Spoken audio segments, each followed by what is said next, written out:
Thoroughbred exists because its selection has depended not on experts, technicians or zoologists, but on a piece of wood, the winning post of the Epsom Derby. So said the great Italian owner, trainer and breeder, Signor Federico Tesio. For more than 200 years, it has remained the greatest prize and the greatest test of the racehorse.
Here comes Piggott on Nijinski.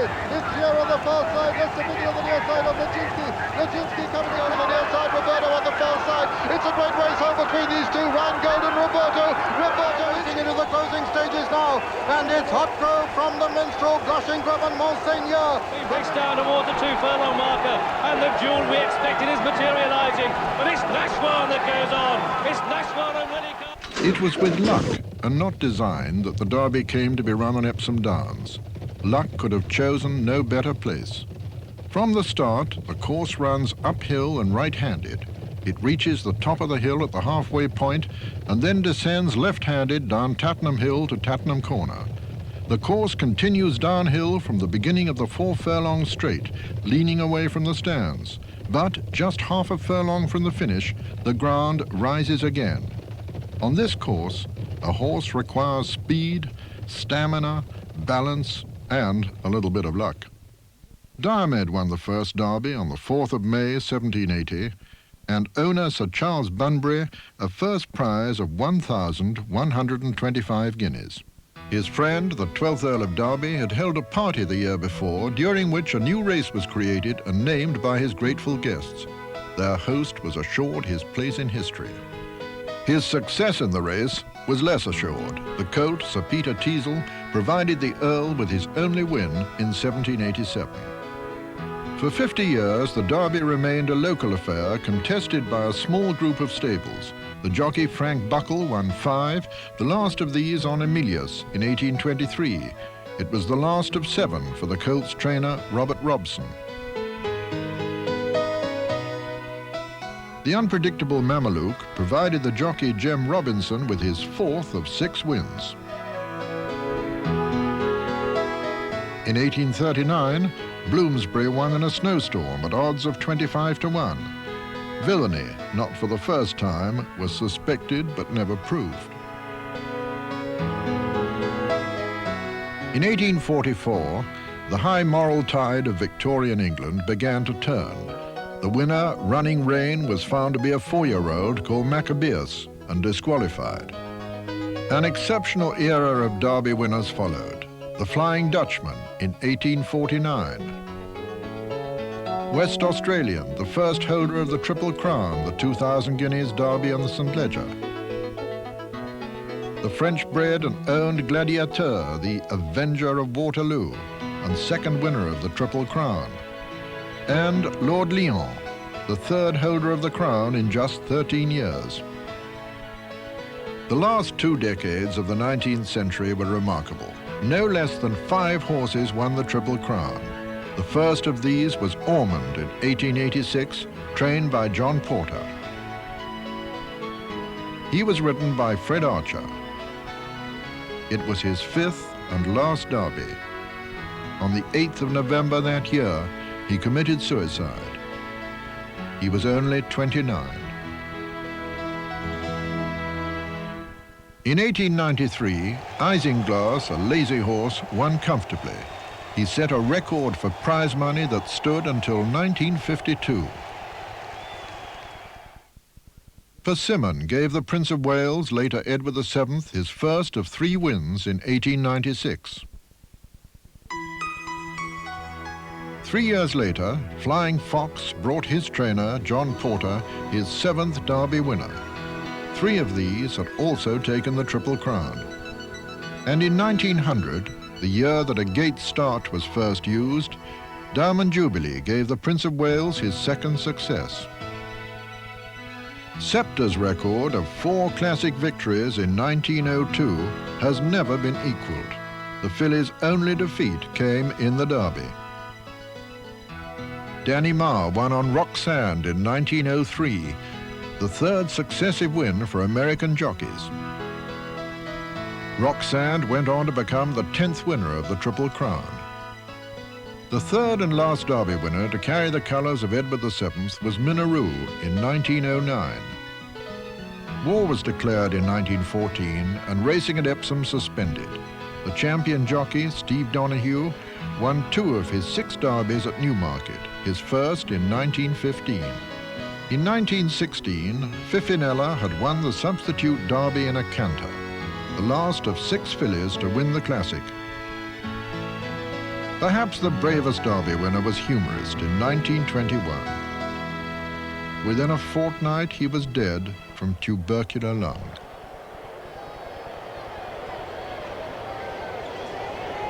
In 1922, Captain Cuttle, ridden by Steve Donoghue, passed the line in front of a field of 29 in a new record time for the race. It was the first of 7 derbies for Beckhampton trainer Fred Darling. In 1933, the little chestnut Hyperion made light of his size and won as he pleased, several lengths ahead of King Salmon. He proved a Derby winner of immense popularity and a sire of rare influence. Barham's lazy nature never allowed him to win by more than was necessary. But in 1935, he won the Triple Crown for the Aga Khan and became the 4th son of Blandford to win the Derby in 7 years. The following year, the Aga Khan won again, this time with the grey Mahmood, who set a hand time record on the firm ground of 2 minutes, 33.8 seconds. Well done, Charlie Smirk, who won the Derby. Blue Peter's victory in the 1939 Derby was imperious, but for the outbreak of war, he would almost certainly have become the 12th Triple Crown winner. Of those who saw this race, how many returned to Epsom Downs? The first post-war Derby fell to the 50-to-1 outsider Airborne, the 4th and last grey to claim the blue riband. 1949 was the first year the photo finish was in use. Nimbus in the centre, held on by a head from Amur Drake and a further head to Swallowtail. In 1952, Tullier, ridden by Charlie Smirk, became the last of 5 Derby winners for the 3rd Aga Khan. Tullier takes the lead, but Lester Piggott's challenging with... A considerable gamble by Ali Khan, which had reduced Tullier's odds from 100-8 to 11-2 favouritism, had paid off. At his 28th attempt and in his 49th year, Sir Gordon Richards won his only Derby aboard Pinzer by 4 lengths. The Queen, crowned only 4 days before, had finished 2nd with Oriel. In 1954, old and young combined. Never Say Die from Ferriol, Landar, and third, and at the post it is Never Say Die. Trainer Joe Lawson, age 73, and Lester Piggott, only 18, were both winning their first Derby. Piggott's 2nd Derby came 3 years later aboard the Noel Merlis train Crapello. And at the post, Crapello. In August, Crapello broke down and was retired without running again. Piggott's 3rd Derby in just 7 years came in 1960 on St Paddy. It was Sir Victor Sassoon's 4th win in 8 years. Orion 4th place, 20 yards to run, and it's St Paddy now from Alcaeus and Kitsnos, and at the line St Paddy's the winner, Alcaeus on the stand side. The Australian jockey Scobie Breesley won his first Derby, aged 50, in 1964, riding Santa Claus. Santa Claus now coming on the stand side to take it up. And at the line, it's going to be Santa Claus the winner. Santa Claus is the winner. Indiana is second. It was only the second Irish success in the race after Larkspur 2 years before. 1965 was Seabird's year. Seabird towards the stand side, coming up to the furlong marker, and I say is the leader from Seabird on the stand side. Seabird going away, and it looks as though barring accidents, he's going to win the Derby easily. Seabird going away from Meadowcourt in second place, and I say third, and at the line, Seabird's the winner. Seabird had beaten his 21 opponents without coming off the bit. It had been one of the easiest Derby wins on record.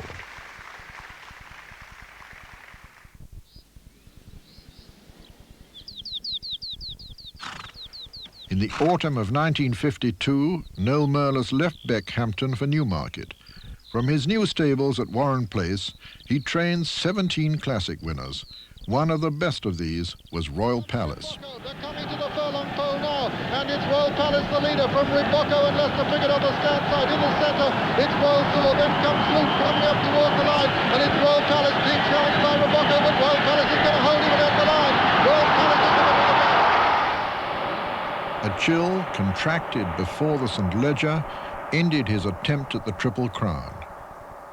A year later, the same combination of Noel Merlis and owner Jim Joel came close to repeating their 1967 victory. Survivor coming towards the stand side. Lester Piggott coming with a great challenge towards the outside, but it's Connaught the leader. Connaught as they race up towards the line from Survivor in second. Survivor gaining on Connaught as they race towards the line. Survivor's going to take it up, and at the line. The partnership of Vincent O'Brien and Lester Piggott was too strong. In 1969, it was Blakeney. The stand side, but as they race up towards the line, it's Blakeney who's going on from Shoemaker. Prince Regent still coming there fast and coming up towards the line. It's Blakeney from Shoemaker and Prince Regent. The first of two successes for his owner, trainer and breeder, Arthur Budgett. As Seabird had done 5 years before, Nijinski dominated 1970. On the advice of Vincent O'Brien, the American industrialist Charles Engelhard bought Nijinski for $84,000 at the Woodbine yearling sales in Toronto. It was not long before O'Brien proved just how good a horse he had chosen. Out his orders, and they're away. And Gier is one of the first to show on the far side with Long Till now. And it's Long Till going on from Crybaby. Long Till the leader from Crybaby, then comes Montplaisir on the far side, then Approval and Meadowville, and then Gier. Behind Gier is the Swell, then comes Stintino, and then behind them come Tambourine Man and Great Wall. And Nijinski just about in the center of the field now, with Crybaby has gone up on the inside of Long Till. And it's Crybaby and Long Till disputing it ahead of Approval. Then comes Montplaisir and Meadowville. Then Nijinski, then the Swell. Then comes Gier on the outside, and then Stintino. Behind Stintino is Great Wall, and Tambourine Man is the back marker, and it's Long Till and Crybaby disputing it as they run up towards the milepost now. Long Till and Crybaby from Meadowville in third place. Then in fourth is Approval on the inside of Montplaisir, 5 on the outside. 6 is Gier and 6 is Nijinski rather, 7 is the Swell and 8 Gier. Then comes Stintino, 9, 10 is Great Wall, and 11 is Tambourine Man. And they're running to the top of the hill now with Sandy Barkley on Crybaby, the leader from Long Till. Then comes Montplaisir, then Meadowville. Gier's towards the outside, Nijinski towards the inner as they race round the home turn now. And it's Long Till, Meadowville. Then comes Montplaisir, Gier with his white face showing towards the outside as they come to the 3 furlong marker. It's Meadowville in the center with Long Till on the far side, and Gier coming there very strongly. Great Wall has burst through over on the far side. Stintino's making a run towards the near side, and it's Great Wall under pressure from Gier. Gier now has taken it up at the 2 furlong pole. It's Gier under pressure in the lead, being pressed by Great Wall. Then comes Nijinski and then Stintino. They're racing up towards the furlong marker, and here comes Lester Piggott on Nijinski. It's Gier on the far side, Lester Piggott on the near side of Nijinski. Nijinski coming to take it up from Gier and racing up towards the line. It's a miss for Lester Piggott. Nijinski's gone clear. Nijinski's the winner. Gier is second. Stintino's third. Fourth is Great Wall, and 5 Meadowville. 6 is the Swell, and 7 Approval, and 8 Long Till, 9 Crybaby.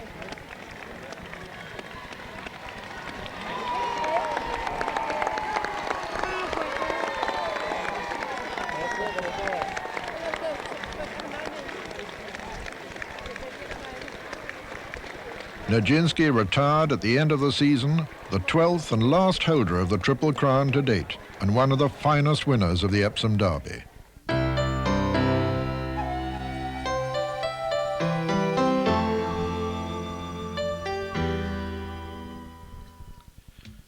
Reef's name will be recalled as long as people talk of racing. By the time of the Derby, he had caught the public's imagination as only a dozen have done this century. But before the race, doubts were expressed over his ability to stay the 1.5 miles of Epsom. His young trainer, Ian Balding, had no doubts. And they're away.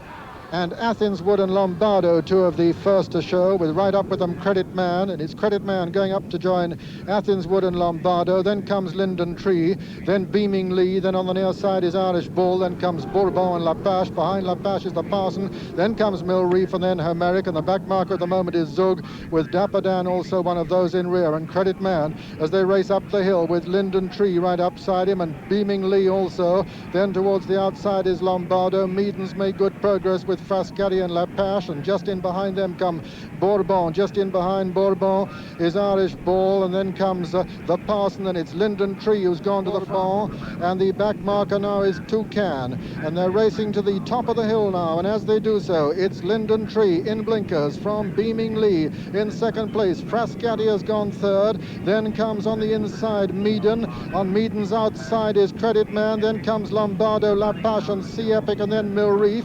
Behind Mill Reef is Bourbon, and then comes Zug, who's making very good progress, and Joe's Dream is the last at the moment as they race down towards Tattenham Corner, and it's Linden Tree in the lead, being pressed by Lombardo, and Homeric, who's made very good progress towards the outside. Then comes Mill Reef. Just in behind Mill Reef is Beaming Lee with Frascati, and they're round the home turn now, and as they round it, it's Linden Tree in the lead, being pressed by Lombardo. Then comes Homeric, then Frascati, and then Mill Reef just in behind the leaders, and Jeff Lewis looking to be going very cosily at the moment, but it's Linden Tree in the lead from Lombardo second. Mill Reef has moved into third, then comes Homeric, then Athens Wood. They're past the 2 furlong marker, and it's Linden Tree from Lombardo, then comes Mill Reef in third place, then comes Homeric, and then Irish Ball on the outside. It's Linden Tree, Lombardo and Mill Reef striking the front now in the Derby, and Mill Reef going on now from Linden Tree on his inside. It's Mill Reef and Linden Tree into the final furlong. Mill Reef the leader, Linden Tree second, Irish Ball's finishing first, coming to the line, and Mill Reef the winner. Linden Tree second, Irish Ball is third, and fourth is Lombardo.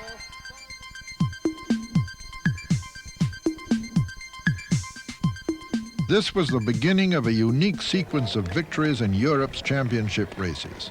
The Eclipse, King George VI and Queen Elizabeth Stakes, and Prix de l'Arc de Triomphe fell to him during the succeeding 4 months. Despite opposition from Brigadier Gerard, he was voted 1971 Horse of the Year. His American owner, Paul Mellon, had realized an ambition first dreamt of while an undergraduate at Cambridge in the 1920s. Mill Reef was later to sire 2 Derby winners.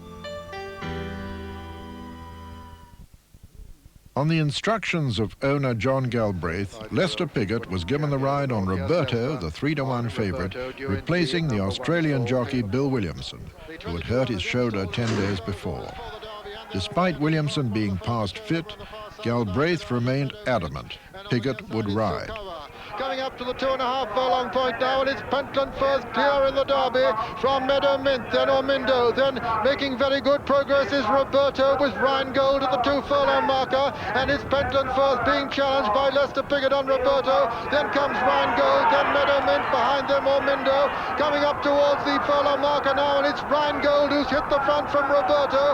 It's Rheingold from Roberto, and Pentland first, Rheingold on the near side, Roberto on the far side. It's a great race home between these two, Rheingold and Roberto inching his way back as they come to the line. It's a photo finish, Roberto and Rheingold with Pentland first in third place, and then came Gomboss, and behind them Our Mirage, and behind Our Mirage was Scottish Rifle, and then Meadow. Lester Piggott just get that extra inch out of Roberto. It looks as though he does as they come to the line. Roberto's nose on the far side and Rheingold's nose on the near side, but Rheingold fights back at the line. It's desperately close. It's a desperately close finish, this Derby. It really will need a fully blown up print to determine who's won it. If you hear Due to the controversy over Piggott, Roberto had entered the winner's enclosure to muted applause. For Roberto, one of the race's bravest winners, this was undeserved. In 1973, Arthur Budgett repeated his 1969 win with a half-brother to Blakeney named Morstan, who had run for the first time only 3 weeks before. And on the far side, Freefoot and Cavadoro. Lester Piggott coming on the near side, but it's Morstan now from Cavadoro as they race up towards the line. It's Morstan and Cavadoro. Morstan from Cavadoro. Morstan just holding Cavadoro as they come to the line. Morstan the winner, Cavadoro second, Freefoot third. Czar was fourth and Ragapan fifth, and then relay race and Sea Pigeon and knockout. The trainer, Peter Nelson, on the recommendation of his wife, bought a yearling by Far Streak for 5,200 guineas.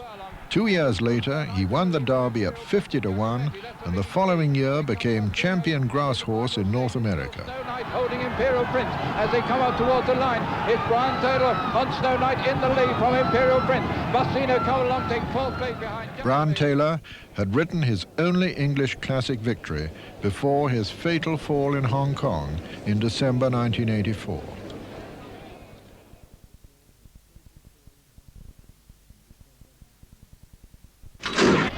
And they're on their way, and Seabrave breaks. The 1975 Derby appeared to be between just two runners, Alec Head's French 2,000 guineas and Prix Lupin winner Green Dancer, who was made the short price favourite, and from Peter Walwyn's stable, the Irish 2,000 guineas winner Grundy. Or could the Maurice Zilbertrain fill in a biliary, upset the pair? Tailed off his Tanzor, and so just over a mile still to run, and as little to come now into Tattenham Corner, and it's Tony Murray on Anne's Pretender still in the lead from Nuthatch on the outside. Then comes Red Region on the inside, Nobility just in behind them, but they have 2.5 furlongs still to go, and it's Anne's Pretender in the lead. Here comes Grundy going up into second place, and working very hard on the outside is Green Dancer, but they have 2 furlongs still to go, and it's Anne's Pretender in the lead from Grundy, and then comes Nobility, Whippet Creek, Green Dancer, and Royal Manacle, and so that's a leading half a dozen, but it's Grundy who's now burst forth into the lead, and they pass the furlong from home marker, and it's Grundy for England in the lead, Nobility for France in second, and Pretender in third, as they come out towards the line. Grundy, the hope of England, coming over the line. It's the winner of the Derby from Nobility, running on to third place, Hunter Dancer in front of Whippet Quick and Pretender. Then comes Green Dancer followed in by Royal Manacle, Dominion, Fidian. Then comes Nuthatch, Romper, Red Region. The winning distance of 3 lengths was the longest for 12 years, and the time the third fastest since the war, after Nijinski and Snow Knight. Grundy went on to win the Irish Derby, the Diamond Stakes at Ascot, and the Horse of the Year title. In 1976, Lester Piggott set a new record in the Derby by riding his 7th winner. Now from Battige, and then comes Ombre in third place, Oates is fourth, then comes Hawkesbury, and Waller making a tremendous hard work of it, but he's not going to get to them because they've now come towards the final furlong, and it's Lester Piggott on Ombre now takes up from Relkino, then comes Oates on the far side of Battige. They've got about 150 yards to go, and it's Lester Piggott, he's done it again on Ombre. They come up towards the line, Ombre wins the Derby from Relkino, Oates, Hawkesbury, Waller in fifth, then comes Battige. So what an upturn for Wallow. After finishing second the year before with Nobiliary, Nelson Bunker Hunt had been recompensed. The victory of the colt Boone's Cabin at the Curragh in June 1974 heralded the beginning of an unlikely racing partnership which came to fruition 3 years later in the Derby. The partnership was between Robert Sangster and Vincent O'Brien. Between them, they evolved a deceptively simple business of buying the most expensive yearlings in the world with the intention of producing stallions for syndication. Sangster, son of football pools promoter Vernon, having favoured investment of an £8 million inheritance in bloodstock rather than the family business. The training of this newly acquired bloodstock lay with O'Brien, the Irish genius who had already plundered 12 English classics with 9 horses. The best of these had been the 1970 Triple Crown winner Nijinski, a son of Northern Dancer. It was to Northern Dancer that the partnership looked. At the 1975 Keeneland July sales in America, they purchased a small chestnut coat with 4 white socks for $200,000. He was named the Minstrel. 2 years later, he came to Epsom. $5 million $1 Million Man and Nebbiolo. And it's $1 Million Man on the far side of Baudelaire as Lucky Sovereign goes up to join them. Just in behind them come Nebbiolo, then Caparello, and then Be My Guest. Looking to the back markers, it's Sultan's Ruby and Lordy Door. Royal Plume coming there strongly on the inside as they race up the hill with Gerlock, and it's Baudelaire, Royal Plume, Valinsky, $1 Million Man. Just in behind them, Caparello. Just in behind them, Blushing Groom towards the outside with Noble Venture just in front of him. The Minstrel's one of the back markers, and Night Before has been pulled up. Pedigree is pulled up Night Before, and it's Baudelaire now as they race to the top of the hill. The back marker is Mr. Music Man with Royal Plume also losing ground, and still $1 Million Man in the lead from Caparello, Baudelaire. Then closely grouped in behind them, Nebbiolo, Noble Venture. Hot Grove's making good progress on the outside as they run down into Chattenham Corner. It's $1 Million Man from Hot Grove now in second. Third is Caparello for Baudelaire. The Minstrel coming there strongly in fifth and being chased by Nebbiolo. Blushing Groom is in eighth place. And still going well as they run down into the turn now with just over 3 furlongs to run in the Derby, and it's $1 Million Man being pressed by Hot Grove. The Minstrel coming there in third place. Then comes Be My Guest making progress. Behind them, Blushing Groom on the outside unleashing a run. Behind him is Monseigneur. They're coming to the 2 furlong marker. It's Hot Grove from the Minstrel, then Blushing Groom, and Monseigneur still making rapid progress towards the stand side. But it's Hot Grove from the Minstrel and Blushing Groom, then Monseigneur moving into fourth. They're racing into the closing stages now, and it's Hot Grove from the Minstrel, Blushing Groom and Monseigneur. 100 yards to run in the Derby. The Minstrel coming to challenge Hot Grove, and it's Lester Piggott and Willie Carson. The Minstrel on the near side, Hot Grove on the north side, and the Minstrel wins it from Hot Grove. Blushing Groom is third. Lordy Door, Nebbiolo behind Nebbiolo. Came $1 Million Man. Behind him was Papa Paul, and then 2.5 months later, a half share in the Minstrel was sold back to his breeder, E.P. Taylor, for $4,100,000, setting his total value at $9 million. 7 years after Mill Reef's Derby triumph, his son, Shirley Heights, repeated the feat. Towards the 3 furlong from home marker, and it's a Wartime still the leader from Julio Mariner. Now makes round, goes second. Formlord just in behind him. Remainder Man and Tony Ives right there with the chance. We have a quarter mile still to go, and it's Willie Shoemaker on Hawaiian Sound in the lead from Remainder Man. Picking out ground on the outside is Pajama Hunt. Then comes Shirley Heights and Julio Mariner. I don't think going to find any more. They're coming now towards the final furlong. It's Hawaiian Sound still holding Remainder Man, and Shirley Heights going with a tremendous run on the far side. They've got about 100 yards still to go. It's Hawaiian Sound on the near side. Shirley Heights on the near side, and it's Shirley Heights who gets up at the last try to win it from Hawaiian Sound, Remainder Man, Pajama Hunter, Bratsby, Whitstead. His owner, Lord Halifax, trainer John Dunlop, and jockey Greville Starkey had all won their first Derby. At the close of the season, Shirley Heights was syndicated for £1,600,000. Priority was given to English breeders, and the Royal Studs became a prominent shareholder, standing him at the Sandringham Stud. In 1985, the tradition continued. His son, Slip Anchor, also won the Derby. Despite snowstorms, scandals, intractable leases at Epsom, and 2 world wars, the Derby has been run every year since 1780. Neither royal disapproval in 1840 nor a move on several occasions from its traditional Wednesday fixture have diminished the stature of the Derby. It has endured as no other sporting event in the world. It celebrated its 200th running in bright sun on the 6th of June, 1979. just about it.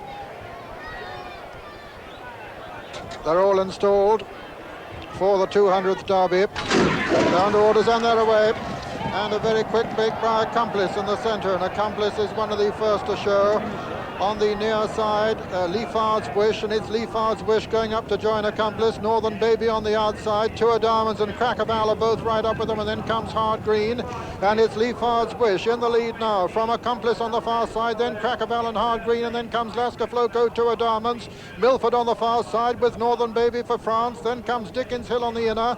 Then just in behind them come Lake City. Behind Lake City is Son of Love. Then moving up on the outside is Noelino. Looking back to the back marker, it's Chetin Kaya who's last. Just in front of him is Leo de Grance, and it's Leifard's Wish still. Behind them, Elamanamu, and then comes Troy. Behind Troy is Crackerval. They're coming to the turn now, and it's Leifard's Wish being pressed by Milford. Then comes Noelino. Behind Noelino is Accomplice, and then Northern Baby, then Man of Vision, then Dickens Hill making ground. Behind Dickens Hill is Lake City. Behind Lake City is Hard Green. They're into the straight now with 3 furlongs to run in the Derby, and it's Leifard's Wish being chased by the Royal Coat Milford. Then comes Northern Baby. Dickens Hill is unleashing a run towards the stand side, but it's Leifard's Wish still from Northern Baby now going second. Dickens Hill coming down on the stand side for Ireland. Elamana moves, making a good run. So's Troy. They're coming down the furlong pole, and it's Leifard's Wish being pressed by Troy, who takes it up now.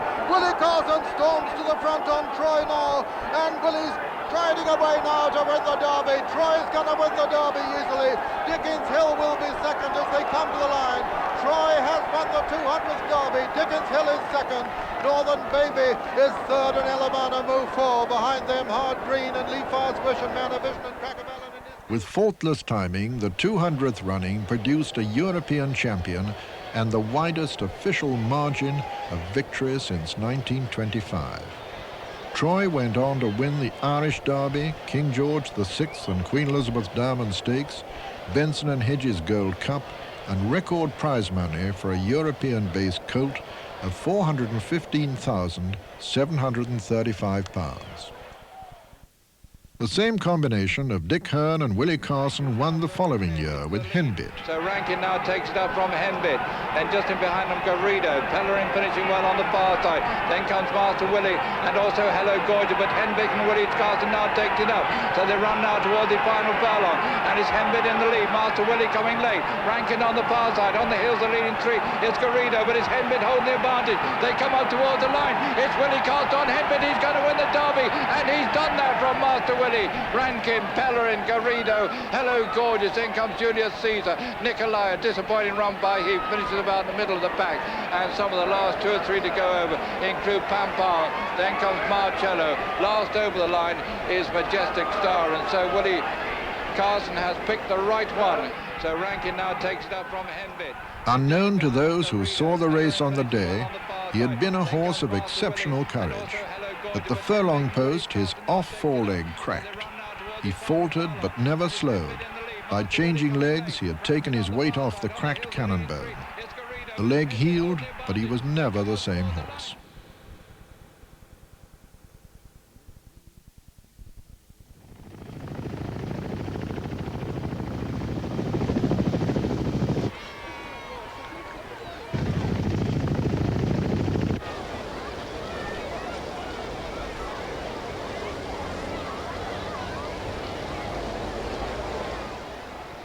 Shergar stood at 33-1 before his reappearance as a 3-year-old. He won Sandown's Classic Trial by 10 lengths and the Chester Vase soon after by 12. He was made the shortest prize favourite since Sir Ivor in 1968 and only the 3rd horse since the war to start odds on. Take him away, looks like they're going to go without him. They're under orders and they're up. Lydian is a no in the lead from Suddenly Builds in second place, and just in behind these on the outside comes Silver Season. Then comes El Nas, and behind El Nas is Shergar racing prominently. The back marker is Waverley Hall. Robolino is also towards the rear. And as they settle down, running through the first 2 furlongs, it Suddenly Builds on the outside of Riveretto. Then Shergar going well in the left of the picture. Then just in behind that one is Waverley Hall. That's the back marker. That's the one that's already making some way adrift. They continue their stiff uphill climb, and it's Riveretto in the lead into the top of the hill, coming down to the halfway stage, and it's Riveretto in the lead. Riveretto the leader from Silver Season in second. Shergar spotted his white face there in third, the grey. Lester Piggott going well in fourth. 4, then Church Parade 5, Scintillating Area 6 and Sheer Grid 7. Then comes King's General 8, Linda Gold 9 and Sunday Bill 10. Then comes Al Nash with Robolino making up ground upon the outside. But it's still Riboretto that leads as they begin the descent to Tatton Corner. It's Riboretto in the lead from Sunday Bill. Shergar there on the left of the picture up on the outside. Then Scintillating Air just in behind them. And behind Scintillating Air is Church Parade. Then comes Shotgun. Then comes King's General in the field, well and truly strung out as they swing into the home straight and coming round Tatton Corner. And the white face of Shergar moves up to dispute the lead with Riboretto. Shergar, Riboretto from Silver Seas and Scintillating Air. Then behind these comes Shotgun and Wallace Swinburne is committed. He's going for home and Shergar is going on and going clear. The odds-on favourite clear in the Derby with just over 2 furlongs left to go. It's Shergar in the lead and clear from Silver Seas and Lester Piggott coming very wide on Shotgun. But they've got 2 furlongs left to race, under 2 furlongs to go. And it's Shergar in the lead. Shergar from Scintillating Air in second place. Church Parade is third, Shotgun 4. Then comes Glint of Gold. But Shergar is well clear with a furlong to go. Shergar a long, long way clear of his rivals. Shergar in the lead and clear. Wallace Swinburne riding him out, going for home ahead of Glint of Gold is second. Scintillating Air is third. Shotgun is 4. But coming up to the line, Shergar is going to win it at the line. Shergar is the winner. Very easy winner. Glint of Gold second. He had won by 10 lengths despite slowing to a canter. It was the widest margin of victory officially recorded for the Derby. Tragically, just 18 months later, Shergar fell victim to gunmen in Ireland.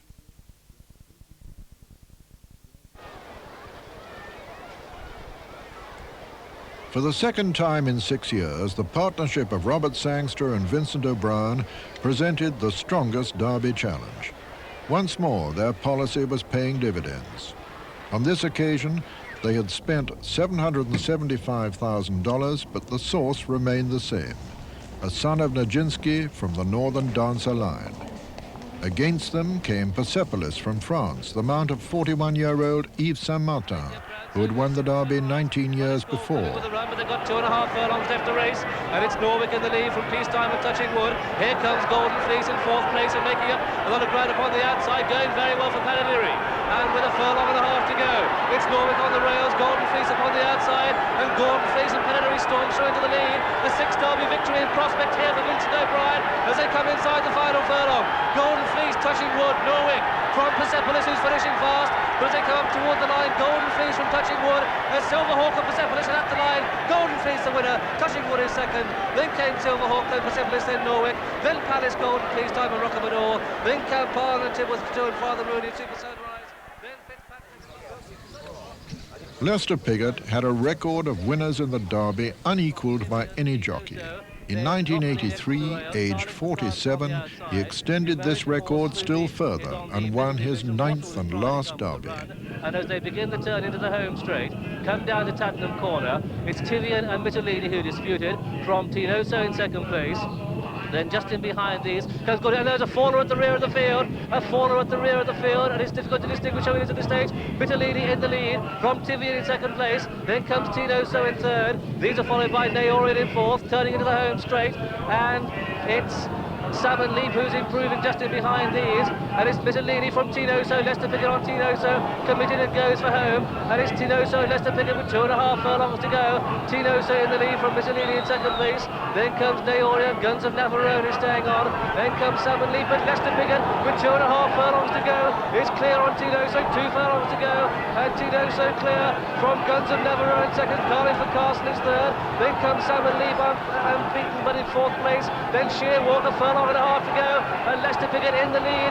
Carling for Castle is chasing in second place. It went inside the final half furlong. Lester Piggott coming home on his 9th Derby winner, Tinoso from Carling for Castle in second place, coming up towards the line. Tinoso's going to win it from Carling for Castle. Tinoso the winner, Carling for Castle second. A photo for third between Sheer Walk. The name Piggott will be associated with the Derby forever.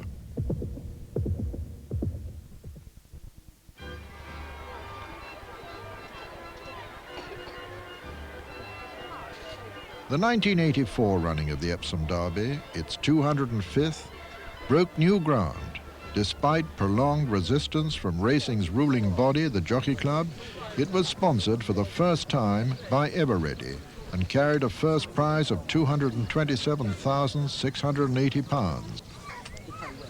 if El Gran Senor wins at today's values, he'll be worth 12 times his weight in gold. Wolf on a third, El Gran Senor is in fourth place. These are followed by Eligadere, just over 3 to go, and it's Attalac in the lead. Attalac with Lester Piggott on the extreme left of the picture at about 9th place. 2.5 to go, and it's Attalac in the lead from Telios. Then on the outside comes Secreto making ground, but look at El Gran Senor, he's absolutely cruising. They've got 2.5 furlongs to go. Attalac 2 to go, 1.5 to go. Panetta is looking round for dangers. Secreto on the outside is his danger. The rest are like whirling dervishes. It's Panetta setting still, but he's after quicker now. It's El Gran Senor and Secreto inside the final furlong. El Gran Senor and Secreto. El Gran Senor and Secreto. Guiding Pannetta's going to be third. El Gran Senor and Secreto. It's a ding-dong battle in the line. El Gran Senor and Secreto at the line. It's Secreto from El Gran Senor. Then Mighty Thunder Attalac inside the final furlong. Exactly 100 years before, the Derby had ended in only its second dead heat between St. Gatian and Harvester. Without the benefit of the photo finish camera, the official result in 1984 would surely have been the same. At 27, David O'Brien, the eldest son of Vincent, had beaten his father and become the youngest trainer of an English Derby winner in history. 2 years before, he had won the Irish and French Derbies with a cert. Northern Dancer had sired his third Derby winner after Nijinski and the Minstrel. His covering fee had now reached an unprecedented $800,000.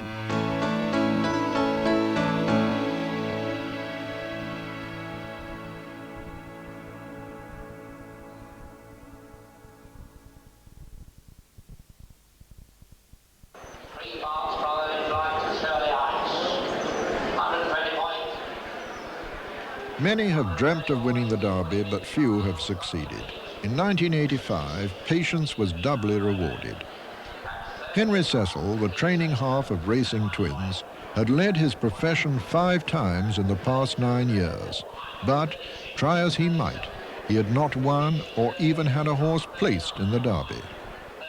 One of his principal owners, since he had first held a license in 1969, Lord Howard de Walden, had also repeatedly tried but failed. On a trip to Germany in 1977 to find new blood to mate with the highly bred stallions of England, Lord Howard's stud manager had seen a mare called Sayonara. It took 2 years to buy her, and in 1981 she was sent to Shirley Heights. The result was Slip Anchor. Furlong pole, Lester Piggott on the extreme left of the picture, Shadi going sweetly, the horse with the noseband, but Slip Anchor has slipped the field for Steve Cawthon. He's really blazing a trail as he turned around Cattenham Corner. This is a sparkling performance. They've got over 3 furlongs to go. We know the horse stays, and surely Steve has stolen it. They've got just over 3 to go, 1 horse in the picture, and that is Slip Anchor. Steve Cawthon reckons this horse is the best horse he's ever ridden. He could prove it here today, because Law Society's in second place, Supreme Leader is third, then comes Shadid, who's being pulled up at the rear of the field, but they've got just 2.5 to go. 2 to go. Steve looks round on Slip Anchor. This is the blistering pillar-to-post victory here. He's 8-10 lengths clear from the second horse, Law Society. Third is Supreme Leader. Theatrical hanging under pressure, staying on his Lanfranco, but he's not going to get anywhere near his stable companion. That's Slip Anchor. This is Steve Cawthon. Steve's first Derby victory, ridden out to the post, staying home, coming home well. 1 horse race, and that's Slip Anchor. Slip Anchor the winner.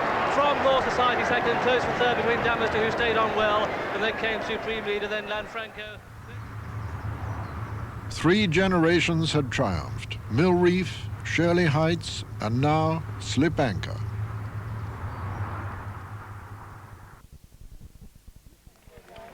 The Royal Association with the Derby has been persistent since the first of Edward VII's victories with Persimmon in 1896. His grandson, George VI, enjoyed great success in 1942, winning all the classics with the exception of the Derby. However, among the horses he bred was Oriel, who in 1953 finished second to Pinzer for his daughter, Queen Elizabeth. But the race continues to elude her. The 1986 running was to be the first meeting of Sharastani, winner of the Guardian Classic Trial at Sandown and Mecca Dante Stakes at York, and the impressive 2,000 guineas winner Dancing Brave, who started favourite at 2 to 1 in front of Sharastani at 11 to 2. Dancing Brave's jockey, Greville Starkey, was supremely confident. But carefully laid plans can sometimes go awry. Is the slow starter, but through the first furlong, Arakar up on the outside of Nisnas. Then behind these comes Alan Malord, and also up with the pace is Nomrude. So it's Nomrude just going on from Nisnas. Not that much pace on early. Jarir is the back marker. Dancing Brave, mid-division at this stage. They're sorting themselves out, and they're running through the first furlong. The dark green jacket of Nomrude showing the way to Nisnas, then Wise Counsellor, followed by Faraway Dancer, then again, followed by Arakar in the red on the outside. Next to the rails races Sharud. Dancing Brave at this stage towards the rear, but settled well. Alan Malord is towards the rear. Sharastani is in fifth. But it's Nomrude in the lead then, as they come to the top of the hill, just over a mile left to race, and Nomrude leading. From Faraway Dancer in second. Racing third is Nisnas. Then fourth on the inside is Wise Counsellor. After him on the outer is Sharastani. Behind these comes Arakar, followed by Alan Malord and Flash of Steel and Mashkoor. Dancing Brave still down towards the rear. Round towards the halfway stage then, and they're starting the descent to Tattenham Corner with Circuit last place, and it's Nomrude who leads the pack. From Nisnas in second and Faraway Dancer. Behind these comes Sharastani. They've just got over 5 furlongs left to race. Nomrude, Faraway Dancer, Nisnas, Sharastani, Wise Counsellor, then again Sharud next to the rails. Just in behind these comes Mashkoor. Cirque is still the back marker, and here they start continuing the descent with 5 furlongs left to go. And at this stage, Dancing Brave is still towards the rear. Cirque is last of all, but it's Nomrude who leads. From Faraway Dancer second, then comes Nisnas in third. Now comes Sharastani making ground on the outside, and from here on in, Dancing Brave in the pink cap, not in the picture, is into unknown territory as the pace quickens at last in the ever-ready Derby. 3 furlongs to go. It's Nomrude in the lead. Dancing Brave on the extreme left starts to pick up ground. 2.5 to go. Nomrude, Faraway Dancer, Sharastani with the white face comes there strongly. Then again, Dancing Brave is on the extreme left, starting to motor, but oh, so much to do. 1.5 he whips to do it, and Sharastani goes for home, but here, powering down the centre of the track, is the red-hot favourite, Dancing Brave, inside the final furlong. Sharastani from Dancing Brave. Dancing Brave closing with every stride. Sharastani just hold on at the line. Sharastani from Dancing Brave. Mashkoor just third. Following Shergar 5 years before, it was a second derby for Walter Swinburne, Michael Stout and the Aga Khan. The Aga Khan's grandfather, the third Aga Khan, had won the derby 5 times between 1930 and 1952. The tradition was continuing. Sharastani went on to win the Irish Derby before being retired to stud in America at a valuation of around £16 million.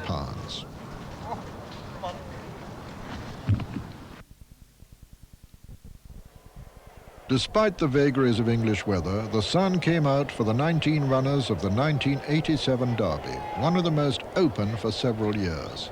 From France came 3 runners, including the unbeaten Sajid.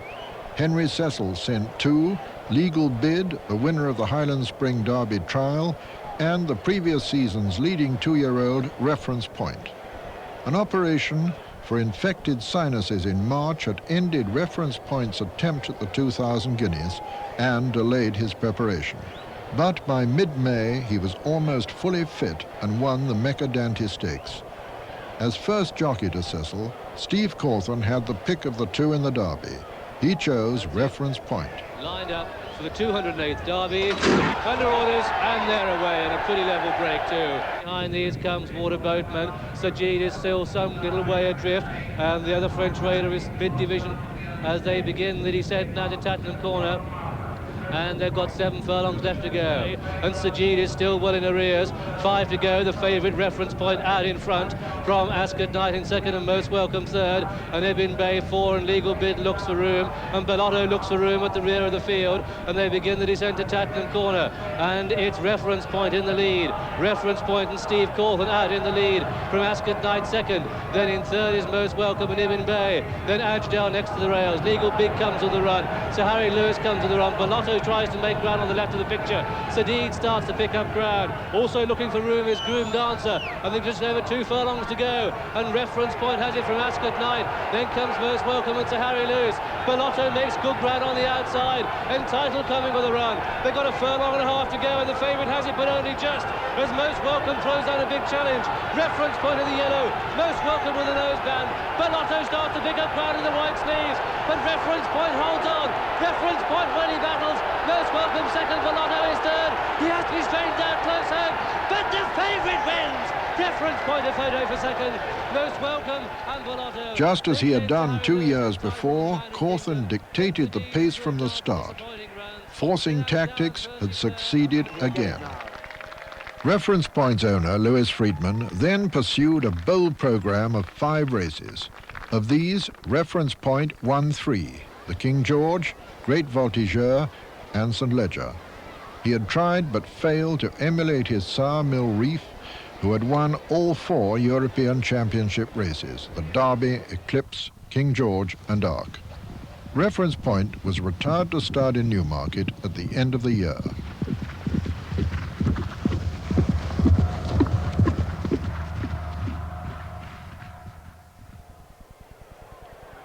Unlike America, truly run races devoid of tactics from start to finish are rare in England. The presence of 2 pacemakers and firm going resulted in the fastest Derby since 1936, the year of Mahmoud. He had been hand-timed at 2 minutes 33.8 seconds. The 1988 official time was only 0.04 of a second slower. The only unbeaten runners in the field were Doyoun, the winner of the 2,000 guineas a month before, and the lightly raced Kayazi. Both belonged to the Aga Khan, who had won the Derby twice before, in 1981 with Shergar and in 1986 with Shahrastani. Could he add a third in just 8 years? That's it, Clifton Chapel nearest to us. We've got a rise of 150 feet through the first 3 furlongs, and we expect Al Mulhal Dal to go into the lead. It does so. Go in the Derby, and Umferwain goes for home. From Project Manager and Glacial Storm, the grey is on the wide outside. Sheriff Star, the favourite, Red Glow, doesn't get much of a run. He's got a lot of running to do. He's got a weave between horses, but he starts his run as Glacial Storm goes for home. Just over 2 furlongs to go, and Glacial Storm with a white cap. Kafar coming there strongly. Kayazi on the outside. Dayoun next to the rails.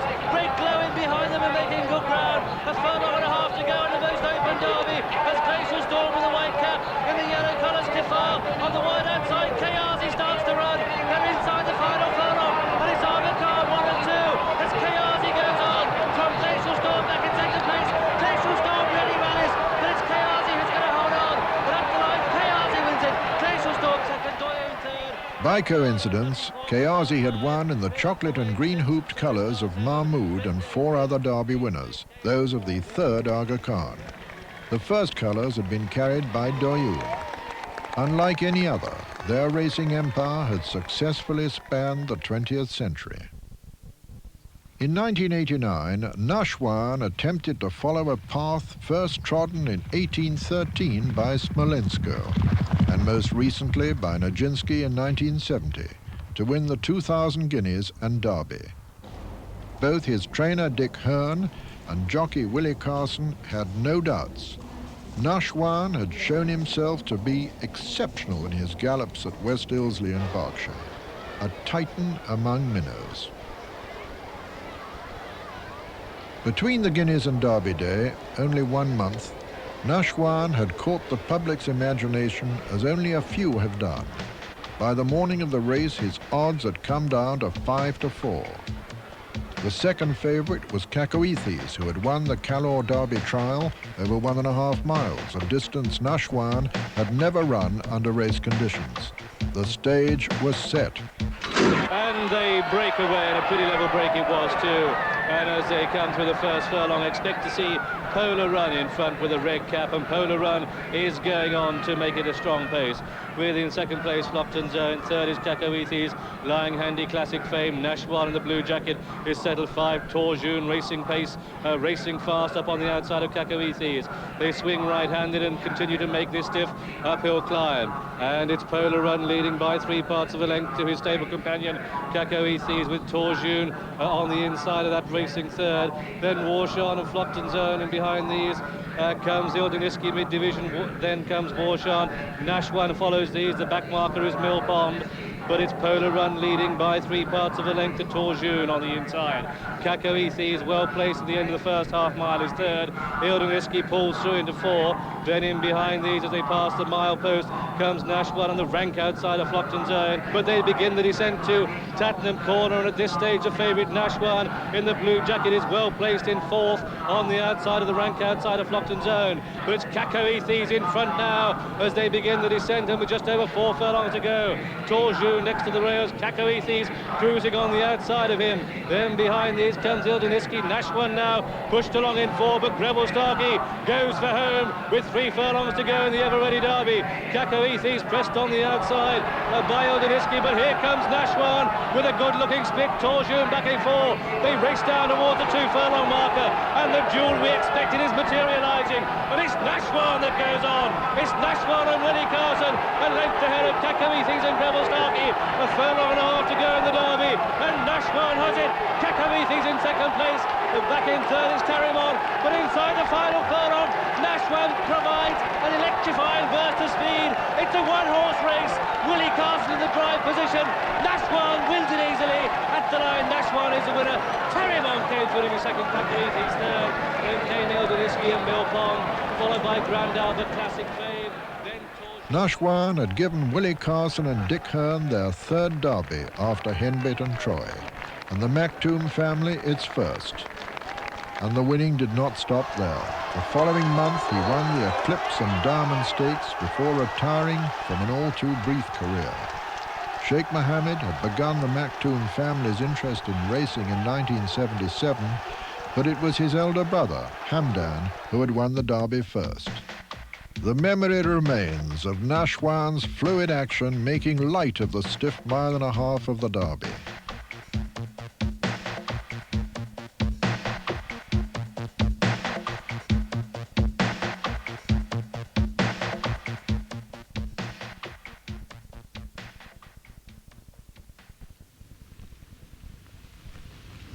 Rain came in 1990, and so too a new name in the ranks of trainers.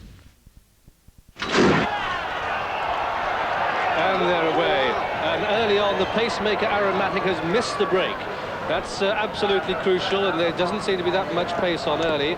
And as they settle down through the outside, El Mamul and Duke of Paducah, and looking through the field for the pacemaker Aromatic, he's last.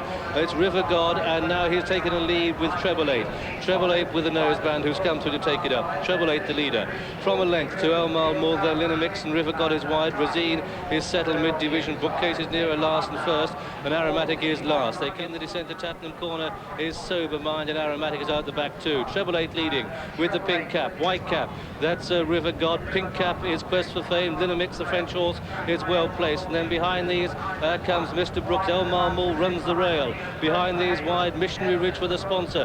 Zoman is now well placed. Also well placed is Razine, who's mid-division. Karinga Bay is getting reminders as Cahill comes with a run through on the inside. Sober Mind is last, and they're beginning the descent to Tattenham Corner, and it's still Treble 8 from the front, powering clear of Quest for Fame in the pink cap and pedigree. El Marmul behind these. Linamix gets no run. River God starts to drop back. Zoman comes with a big run in the dark green jacket and passing the 3. It's Zoman, the horse with a white face. Quest for Fame in the pink cap. Next to the rails is Treble 8. Karinga Bay coming with a big run. Blue Stack starts to unleash a run. Razine is beaten. They race down through the final quarter mile, and Quest for Fame in the pink cap and pedigree strike and go on. From Treble 8 and El Marmul in blue. Zoman and then Blue Stack the battler with Karinga Bay on the wide outside inside the final furlong, and it's Quest for Fame and pedigree. He holds the aces, and he's coming clear. But Blue Stack will get a place, so too El Marmul up towards the line. It's Quest for Fame, pedigree third Derby. Blue Stack is second, El Marmul third. Pat Edery had won the Derby for his chief patron, Prince Khalid Abdallah. Few owners have been more deserving. In his first year as a trainer, Roger Charlton had won the Blue Ribbon 3 days after winning the French Derby with another of Khalid Abdallah's horses, Sanglamore. Just 6 months before, Roger Charlton had taken over the Beckhampton stables of Jeremy Tree, who had never won the Derby. Tree had presented Charlton, his assistant for 12 years, with one of the best stables in the world. Thus flows the tide of fortune in racing, and in its greatest race, the Derby. I've got a horse!